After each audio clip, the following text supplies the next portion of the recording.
बाढ़ के साथ आए मलबे में धराली के 20 से 25 होटल्स और वहां बड़ी संख्या में होम स्टे भी हैं, ये सब कुछ बह गए।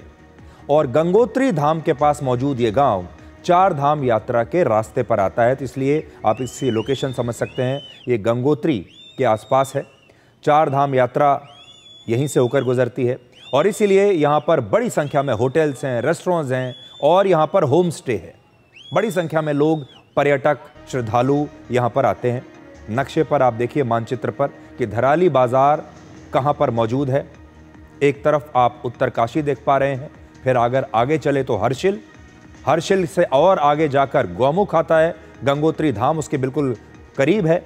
इस तरफ जाएंगे तो बद्रीनाथ मार्ग आता है और दूसरी तरफ नीचे की तरफ अगर आप देखेंगे तो ऋषिकेश मार्ग है।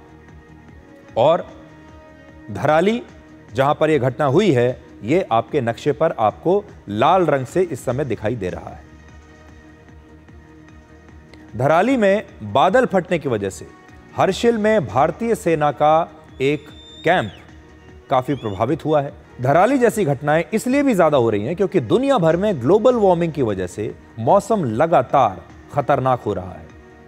नासा के मुताबिक वर्ष 2018 में पृथ्वी का करीब 600 वर्ग किलोमीटर इलाका खतरनाक मौसम की घटनाओं से प्रभावित था और इसमें बाढ़, सूखा और तूफान शामिल हैं, जिनकी तीव्रता लगातार बढ़ रही है और ये कहीं भी अचानक इस तरह के मौसम खराब होने शुरू हो जाते हैं।